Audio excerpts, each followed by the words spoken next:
there is a difference between real fear and ego fear. Even though the physiological and the psychological responses to those two things is often the same, they are different things. Now, ego fear often shows up through things like anxiety and worry and self-doubt. And like I said, we can have very strong emotional and psychological responses to things that we perceive as a threat.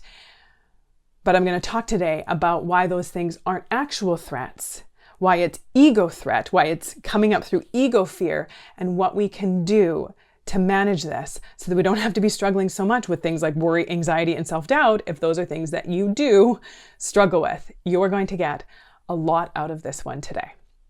If you're new here, welcome to our incredible little corner on the internet. Take a second, introduce yourself in the comment section below. And if you are back, it is always so good to have you back. Thank you for being here again. Either way. Oh, subscribe to the channel if you haven't already. The button's about right down there.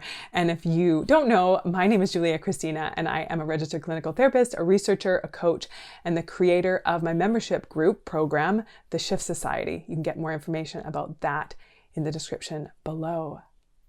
I help heart-centered go-getter men and women break through the crap that is holding them back so they can like themselves and their lives more every day. And I think that we all know what real danger is. We all know when our life is being threatened. If you've ever walked across a crosswalk and a car comes and, is turning left onto the road that you're crossing and it doesn't see you and it goes to turn left and it almost runs into you and screeches its brakes and swerves at the last second. And maybe you jump out of the way and scream or yell or are just stunned and your life flashes before your eyes because you almost just got run over by a car. That is real fear. Your life was in danger. Or there was this time when me and my sister, we were out camping. We were at the lake, not really camping. We were staying at a cabin, but we were in the woods at a cabin, and we were actually just out for a walk one day, and up ahead, we both saw in the ditch on either side of the road, on one side of the ditch, there was a big black blob, and on the other side of the ditch, there was two small black blobs, which were a mama bear and her two baby bear cubs. And we all of a sudden, hearts started pounding, we started getting sweaty, started going into fear, because that is a real threat. If we had continued on down that road, it probably would not have been a very good scene. And so that was a real fear that was used to protect us. So we saw that, we turned around, we made a different choice to keep ourselves safe. So that's real fear. And that's your brain is doing its job to be sussing out real danger to keep you alive. Now, what often happens is that our brain misfires. Our brain is like a smoke detector where it's trying to make sure that we don't get consumed by a house fire. We don't die in a house fire. But what often happens is the alarm will go off even when it's because of a burnt piece of toast. And often that is what ego fear is. The same response, the alarm goes off and it's the same response, but it's not a real threat. It's a perception of threat. And I'm not saying that it doesn't still hurt when we are in ego fear, or when something happens that hurts our ego, that hurts us, that impacts us. I'm not saying that it's not a real emotion, but it's not a real threat to our lives. And we can take a step back and work on managing our ego, managing our thoughts, managing our beliefs, managing our perspectives, especially of ourselves, that can prevent that alarm from going off so often, and also can help us get it to go off sooner rather than later. And so often ego fear comes up when we think that something is a threat to us as a person, like in who we are, not to our lives, but in who we are. So our ego, and I talked about what the ego is in another video, in my last video, so you can go and watch that now if you're not really sure what I'm talking about when I'm talking about the ego. But our ego fear is when we feel this threat to this sense of self, this idea about who we have or who we are and who we want others to think we are, who we want others to believe we are. And so when that feels threatened, maybe when someone says something to us, when they criticize us or judge us or leave us out or don't consider us or whatever that is, and we get all offended by it, when we go into anxiety, when we go into self-doubt, when we go into worry, when we get really just, upset about it, it's because it has hit something in our ego. It's because it's feeling like our sense of self is being threatened, that somebody else's actions, somebody else's ways of talking to us, what somebody else thinks about us could threaten who we are. And that is the ego flaring up, because the ego is trying to protect us. So there are a few ways that ego fear shows up, and I'm going to talk about 3 of them today. And the first one is the ego fear of what other people will think about us. So this is what we think it will mean if someone else has a thought, idea, or perspective of us that we don't want them to have. What we think it's going to mean if someone thinks something about us that we don't want them to think. And that's because of what the ego is going to make it mean about us. And so this shows up in if we get rejected, or if we get criticized, or if we get judged by someone, and then what we make that mean. Maybe we make it mean that I'm not good enough. They must be right. I don't have what it takes. Well, if they rejected me, then I must be a reject.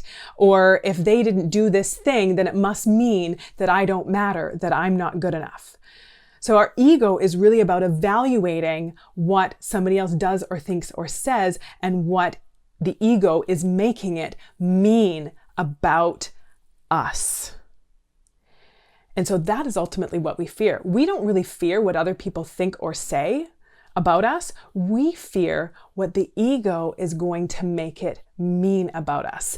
And often, as we know, those things that we make it mean about ourselves are not the most lovely, wonderful, empowering, uplifting things.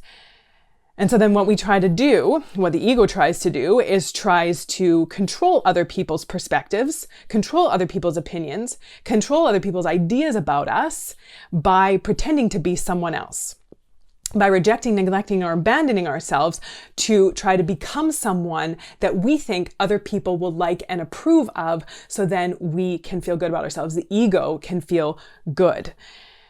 And so the ways that we deny ourselves, that we pretend in order to protect the ego, that's what that ego fear looks like when it comes to trying to protect ourselves from what the ego will make it mean about what other people might think about us.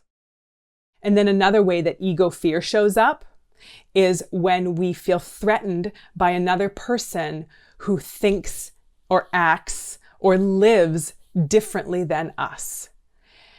And this is just quite simply because the ego likes familiarity and it fears difference, that it somehow thinks that different means that it's going to be a threat to me.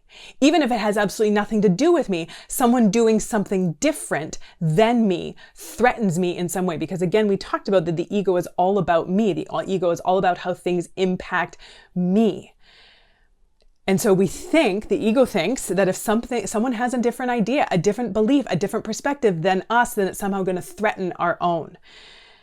And this can show up socially, politically, religiously, people who have different beliefs, and then we try to fight that.